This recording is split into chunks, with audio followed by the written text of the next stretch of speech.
नमस्कार। मैं doctor Tajinder Bhatia, assistant professor Hindi विभाग, आर्य कॉलेज लुधियाना।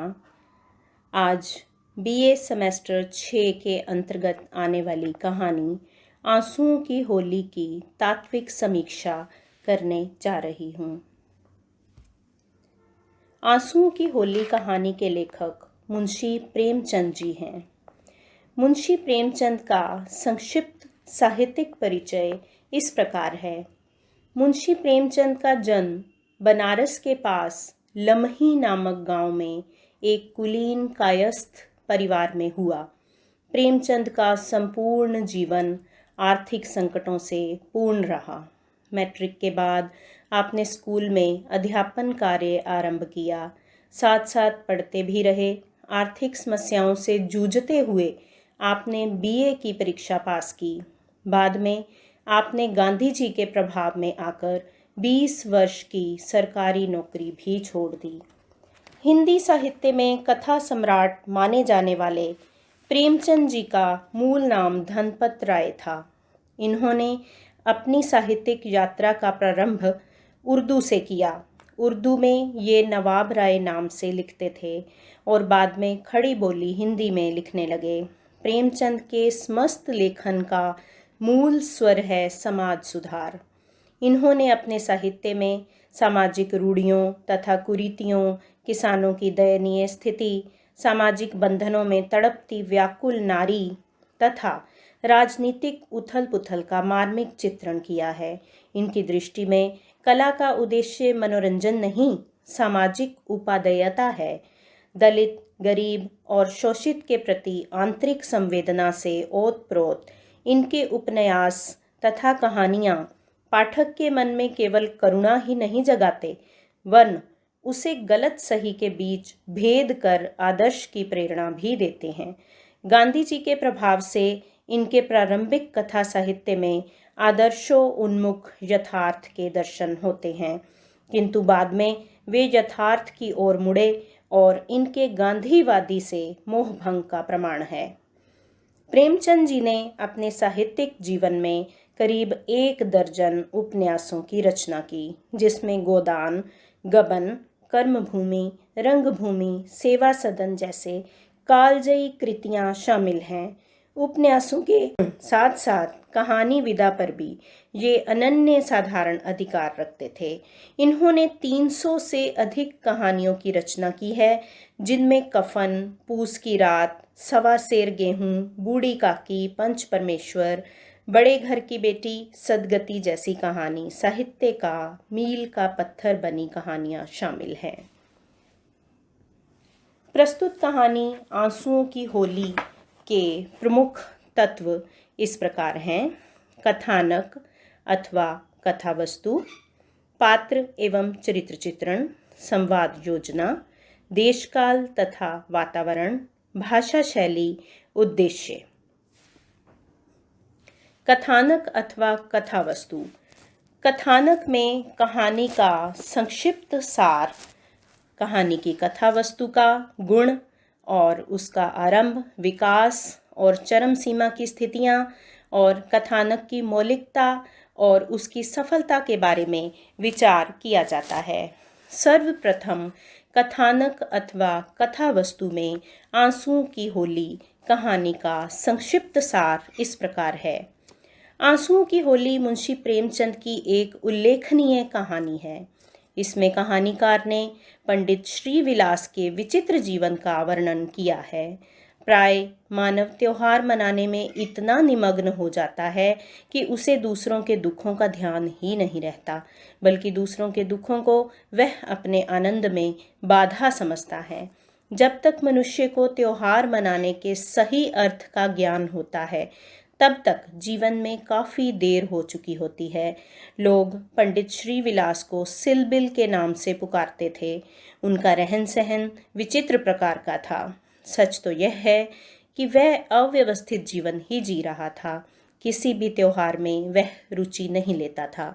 होली के त्योहार से तो उसे सख्त नफरत थी। इस दिन वह घर में बंद रहता था। सिलबिल की शादी चंपा नामक एक लड़की से हुई। इधर होली का त्योहार भी आ गया और उसके भाई उसके साथ होली खेलने आने वाले थे। पंडित श्रीविलास ने अपने सालों के साथ होली ना खेलने के लिए बीमारी का नाटक रचा। वह ऊपर के कमरे में बीमारी का बहाना बनाकर सिर से पैर तक चादर ओढ़कर लेट गया। दोनों भाई पूरे मोहल्ले में मस्त होकर होली खेलते रहे। चंपा भी होली खेलना चाहती थी, लेकिन पतिव्रता नारी होने के कारण उसने होली नहीं खेली। साले श्रीविलास के साथ होली खेलना चाहते थे, परंतु बात नहीं बन पाई। इसलिए उन्होंने श्रीविलास के कपड़ों के साथ ही होली खेल डाली और उसके सारे कपड़ों को रंग बिरंगा कर दिया। होली के अवसर पर घर में तरह तरह के व्यंजन बन रहे थे, परंतु पंडित जी तो बीमारी का बहाना बनाकर लेटे हुए थे, इसलिए उनके लिए खिचड़ी पकाई गई। घर में सभी लोग व्यंजन खा रहे थे, प्रसन्न हो रहे थे। यही नहीं, श्रीविलास का मजाक भी उड़ाया जा रहा था। पंडित जी के लिए उनकी पत्नी खिचड़ी लेकर आई। यह देखकर उसने अपनी पत्नी को धिक्कारा और उस पर गुस्सा भी हुआ। चंपा ने उसे कहा कि मजबूरी में ये खिचड़ी अब उसको खानी पड़ेगी। रात के 10 बजे चंपा अपने पति के लिए थाली भरकर व्यंजन ले गई। श्रीविलास चंपा के बनाए हुए खाने को खाकर अत्यधिक प्रसन्न हुआ और कहा वह जो कुछ भी मांगेगी वह उसे देगा। चंपा ने पुरस्कार में पति के साथ होली खेलने की इच्छा व्यक्त की। ना चाहते हुए भी श्रीविलास ने हाँ कर दी। चंपा ने रंग का एक लोटा लेकर उसके ऊपर उड़ेल दिया। स्वयं को रंग में रंगा हुआ देखकर पंडित जी को 5 साल पहले की घटना याद आ गई। 5 वर्ष पूर्व श्रीविलास को सभी तरह के त्योहार बहुत अच्छे लगते थे। उसका एक मित्र मनहर देश सेवा और समाज सेवा में अपना सब कुछ अर्पित कर चुका था। उसे कोई भी त्योहार अच्छा नहीं लगता था। वह अपने जीवन में देश सेवा और समाज सेवा को ही सब कुछ मानता था। एक बार होली के दिन एक अनाथ बुढ़िया मर गई। उसके शव को कंधा देने वाला कोई नहीं था। जैसे तैसे मनहर ने अपने अतिरिक्त 2 व्यक्तियों का प्रबंध तो कर लिया, लेकिन चौथे व्यक्ति की कमी थी। यह देखकर उसने श्रीविलास को चलने को कहा, परंतु श्रीविलास भंग के नशे में मस्त था। होली के दिन वह किसी अनाथ के क्रियाक्रम में भाग लेकर अपने आनंद में बाधा नहीं डालना चाहता था, इसलिए उसने मना कर दिया। तब मनहर ने कहा कि त्योहार तमाशा देखने, अच्छी अच्छी चीज़ें खाने, अच्छे अच्छे कपड़े पहनने का नाम नहीं है, बल्कि यह अपने भाइयों के प्रेम तथा सहानुभूति करने का त्योहार है। कपड़े लाल करने से अपना खून लाल नहीं होता कि पहले खून लाल करो उसके बाद अपने कपड़े लाल करो। मनहर की ये प्रेरणादायक बातें श्रीविलास को काफ़ी समय तक कचोटती रही। होली के कुछ दिनों बाद ही मनहर का देहांत हो जाता है और श्रीविलास अपने मित्र के सामने पश्चाताप भी नहीं कर पाता। उसके बाद उसने कभी होली नहीं खेली। अब वह भी दूसरों की सेवा करना चाहता है और उसे कोई सेवा का काम भी नहीं देने वाला। उसकी अंतरात्मा उसे हमेशा कचोटती रहती थी।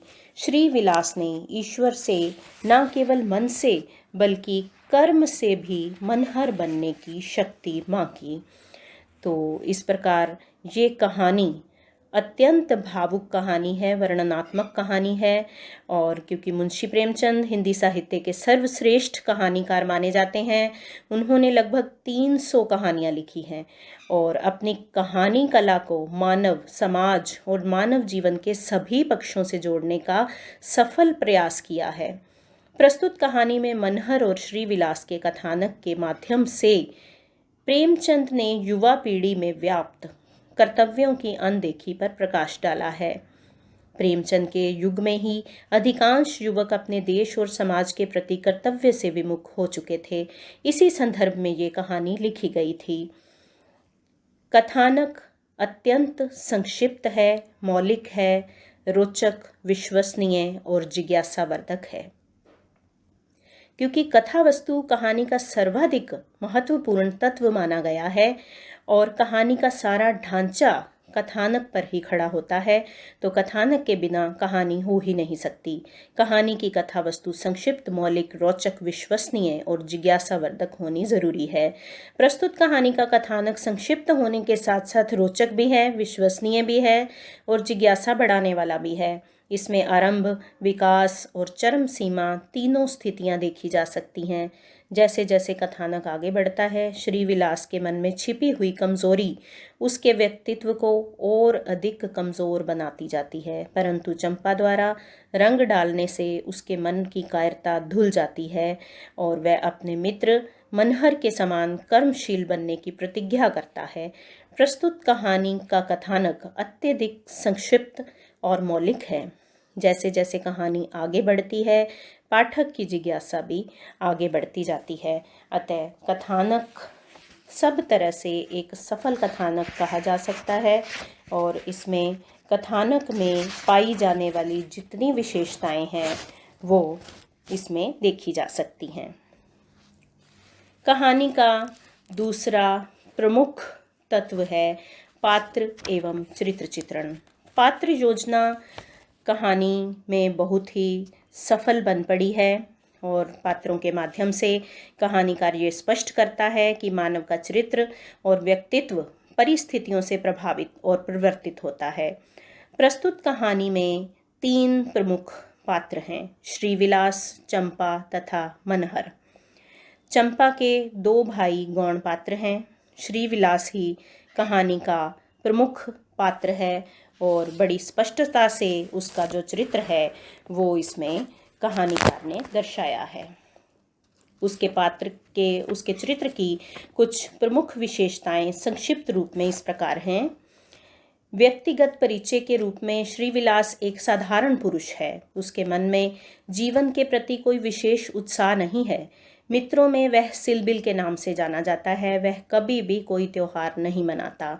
दफ्तर जाते समय उसके पजामे का नाड़ा भी लटकता रहता है और उसके सिर पर फेल्ट कैप होने पर उसकी चुटिया बाहर से झांकती हुई दिखाई देती है। सुंदर अचकन भी उसके शरीर पर अच्छी नहीं लगती क्योंकि वह काफ़ी लंबी होती है। उसके अलावा वह एक रूढ़िवादी पति है। अपनी पत्नी को किसी भी तरह की वो छूट नहीं देना चाहता। उसे कहता है कि प्रत्येक कार्य में पत्नी को अपने पति का साथ देना चाहिए और उसकी पत्नी भी हमेशा उसके आज्ञा का पालन करती है और उसके पूछे बिना रंगों को हाथ भी नहीं लगाती। इसके अतिरिक्त उसे त्योहारों से घृणा है। होली का त्यौहार तो उसे बिल्कुल भी पसंद नहीं है। वो अपने घर से बाहर भी नहीं निकलता और छिप कर बैठा रहता है। जब उसके पत्नी के दोनों भाई होली मनाने उसके पास आते हैं तो वह बीमारी का नाटक कर लेता है। लक्ष्यहीन और ग्लानिमय जीवन जो है वो श्रीविलास व्यतीत कर रहा है कि सबसे पहले तो वो सभी त्योहारों में बड़े अच्छे से भाग लेता था, लेकिन जब उसका दोस्त मनहर की जो घटना है वो उसके साथ होती है, उसके बाद उसकी मृत्यु के बाद उसका जीवन ग्लानिमय बन जाता है। वो पछतावे की आग में जलता रहता है और किसी भी त्योहार को मनाने से कतराता है। कमज़ोर व्यक्ति है। श्रीविलास एक कमज़ोर व्यक्ति है। तत्काल कोई निर्णय भी नहीं ले पाता और उसमें इतनी शक्ति भी नहीं है कि वह अपने पत्नी के भाइयों के साथ होली खेले या फिर उनको साफ मना कर दे। तो वो बीमार होने का नाटक रचता है। मजबूर होकर उसकी पत्नी भी इसमें उसका साथ देती है। इसके अतिरिक्त वह स्वादिष्ट पकवानों का शौकीन है। होली के दिन श्रीविलास ने बीमारी का नाटक तो किया, जिस कारण उसे जो स्वादिष्ट घर में पकवान बने थे वो उससे वंचित रह जाता है। तो वह बहुत ज़्यादा उनका शौकीन है। जब उसकी पत्नी वो थाल, व्यंजनों से भरा हुआ थाल उसको खिलाती है तो बदले में वो उसे होली खेलने की आज्ञा भी दे देता है। वह एक डरपोक व्यक्ति है, लेकिन अंतिम जो उसका दिखाया गया है, विकास दिखाया गया है उसके चरित्र में, वो ये है कि वो एक परिवर्तित व्यक्ति बन जाता है। जब चंपा श्रीविलास पर रंग का लोटा उड़ेलती है तो उसको समाज, देश और मानव की सेवा करने की एकदम से जिज्ञासा, प्रतिज्ञा जो है वो अंदर से प्रकट होती है। वह कहता है, ईश्वर मुझे आरंभ में कमज़ोर बना दिया। ईश्वर ने मुझे आरंभ में कमज़ोर बना दिया, लेकिन अब मैं उससे मांगता हूँ कि वो मुझे इतनी शक्ति दे कि मैं मन से ही नहीं, कर्म से भी मनहर बनूँ।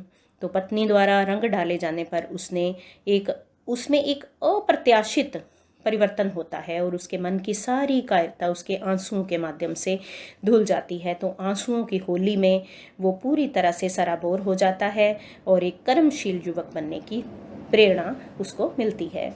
चंपा जो है वो एक पतिव्रता स्त्री के रूप में सामने आती है। मनहर एक समाज सेवक, देश सेवक, एक ऐसा पुरुष है कि उसके बारे में जब अपनी पत्नी को वो बता रहा होता है तो वो उसे बताता है कि मनहर कैसा व्यक्ति था, कि वो कहता था कि मनहर अब इस संसार में नहीं है, लेकिन उसके बारे में बताता हुआ वो कहता है कि तुमसे क्या कहूँ, कितना सरस, कितना भावुक, कितना साहसी आदमी था। देश की दशा देख देख कर उसका खून जलता रहता था। 19-20 की कोई उम्र होती है, वह उसी उम्र में भी अपने जीवन का मार्ग निश्चित कर चुका था। सेवा करने का अवसर पाकर वह इस तरह उसे पकड़ता था मानो संपत्ति हो। जन्म का विरागी था, वासना तो उसे छू ही ना गई थी। हमारे और साथी सैर सपाटे करते थे, पर उसका मार्ग सबसे अलग था। सत्य के लिए प्राण देने को तैयार, कहीं अन्याय देखा तो उसकी भवें तन गई, कहीं पत्रों में अत्याचार की खबर देखी तो उसका चेहरा तमतमा उठा। तो इन सभी बातों से पता चलता है कि मनहर कैसा व्यक्ति था।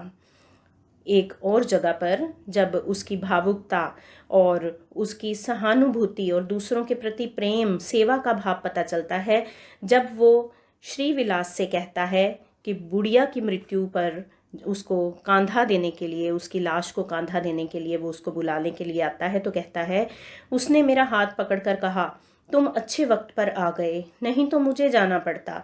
एक अनाथ बुढ़िया मर गई है, कोई उसे कंधा देने वाला भी नहीं मिलता। कोई किसी मित्र से मिलने गया हुआ है, कोई नशे में चूर पड़ा हुआ है, कोई मित्रों को दावत दे रहा है, कोई महफिल सजाए बैठा है, कोई लाश को उठाने वाला नहीं। ब्राह्मण क्षत्रिय उस चमारिन की लाश को कैसे छुएंगे? उनका तो धर्म भ्रष्ट होता है ना, कोई तैयार नहीं होता। बड़ी मुश्किल से 2 कहार मिले हैं, एक मैं हूँ, चौथे आदमी की कमी थी, सो ईश्वर ने तुम्हें भेज दिया, चलो चले। लेकिन जो श्रीविलास है वो उसका साथ नहीं देता। तो इसके अलावा चंपा के जो 2 भाई हैं वो गौण पात्र हैं, जो कि बैकग्राउंड में ही दिखाए गए हैं। इसके अलावा ये कहा जा सकता है कि श्रीविलास आंसुओं की होली कहानी का केंद्रीय पात्र है। उसी के चारों ओर कहानी का कथानक घूमता रहता है और उसे हम कहानी का नायक भी कह सकते हैं। अतः कहानी में पात्रों का चरित्र चित्रण सफलतापूर्वक संपन्न हुआ है। संवाद योजना। प्रस्तुत कहानी में संवाद कहानी के पात्रों के चरित्र पर प्रकाश डालते हैं एवं कथानक को गतिशील बनाते हैं। श्रीविलास और चंपा के संवाद काफ़ी मार्मिक बन पड़े हैं। यथा, चंपा, जो मांगूं आप दोगे?